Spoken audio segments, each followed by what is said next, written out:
Chronic fatigue is not chronic fatigue syndrome, and it's not myalgic encephalomyelitis either. Yesterday, I watched a really informative long COVID webinar from Tim Spector and the Zoe app. Really informative. I watched it as a long COVID patient, but also obviously because I can't turn my brain off as an MECFS patient advocate and managing director of Stripey Lightbulb. Now, there's two things that cropped up within that webinar that I have to correct. I was very happy to hear that they did refer to MECFS during this webinar. The thing that concerned me is that they were calling MECFS chronic fatigue. And if you are new to chronic illness, as many long COVID patients are, they will assume that that's right. As I said at the start of this, chronic fatigue is not MECFS. Chronic fatigue is a symptom. It's a symptom of many diseases, including MECFS. Chronic fatigue syndrome is a cluster of symptoms, and it is a condition in its own right. One of those symptoms is chronic fatigue. Myalgic encephalomyelitis is a disease in its own right, and one of those symptoms is chronic fatigue. By calling it chronic fatigue, that's kind of misinformation because you are literally summing it up as one thing. MECFS is a complex neurological disease. That's the first thing. And it wasn't just me that was correcting them in the chat either. There were quite a lot of, I was happy to see long COVID and ME patients saying, actually, no, it's not chronic fatigue. It's chronic fatigue syndrome or myalgic encephalomyelitis, ME. The other thing is they were talking about what makes long COVID different to MECFS.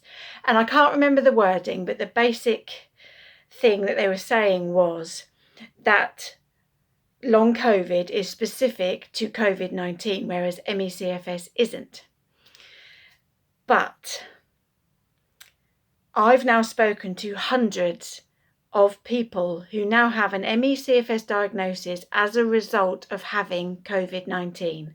It's happening, rightly or wrongly, until we get a diagnostic test that definitively proves who has and has not got MECFS.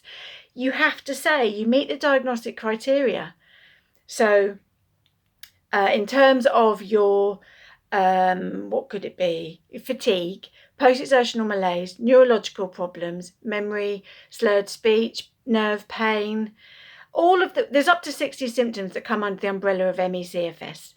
And to get an MECFS diagnosis, everything else has to be ruled out with tests. And then you have to meet the diagnostic criteria. And there are a heck of a lot long COVID patients who are meeting the diagnostic criteria for MECFS.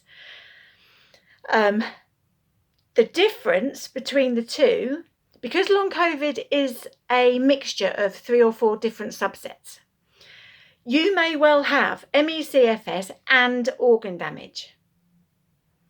Just because you have MECFS doesn't mean you can't get other things wrong with you. I've had skin cancer and MECFS. I've got joint issues and MECFS. I've just been tested for diabetes. I would have had diabetes and MECFS.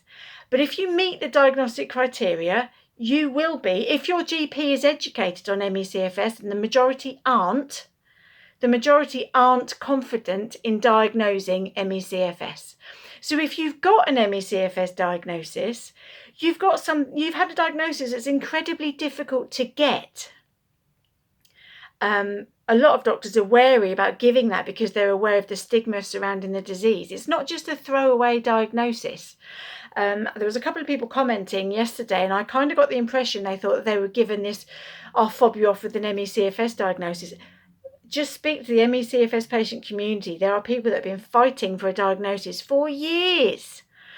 Anyway, so going back to this webinar. So they've said the difference between MECFS and long COVID is that long COVID is triggered by COVID-19.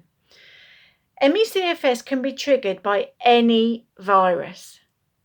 SARS-1 triggered MECFS or an illness so similar to MECFS, patients met the diagnostic criteria and they got an MECFS diagnosis. So why would SARS-2 not? I'm very happy that all the research is trying to show the intricacies of long COVID and comparing it with MECFS. Very happy for that, because until we get into the nitty-gritty of the differences between the different viral triggers, we're not going to fully understand MECFS. I'm very happy for that. But you can't say, oh, well, there's clear differences between MECFS and long COVID because long COVID is triggered by COVID-19. No. Not when some of the patients are meeting the diagnostic criteria of MECFS, and viruses are known to trigger 80% of cases of MECFS.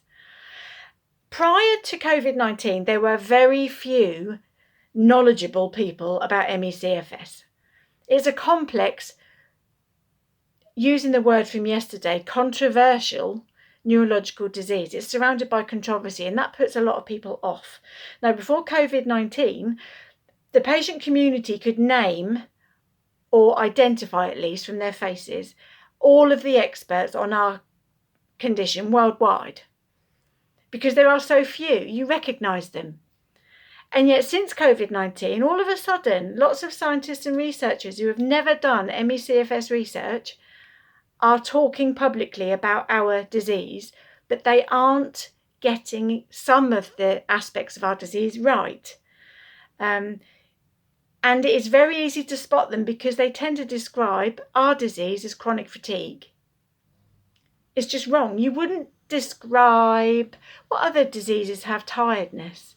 Anemia, cancer. Lots and lots and lots of diseases have chronic fatigue as a symptom, but they do not get called chronic fatigue in webinars. So it was a very informative webinar. I would encourage anybody to watch it if you see the link anywhere. But please know, when they call it chronic fatigue, that's wrong. Please also know that there are now, I've spoken to hundreds of them, there may well be thousands, of people who've now got an MECFS diagnosis as a result of having COVID-19. That was not said in the webinar yesterday. Anyway, thank you very much for listening. Chronic fatigue is not MECFS. Thank you.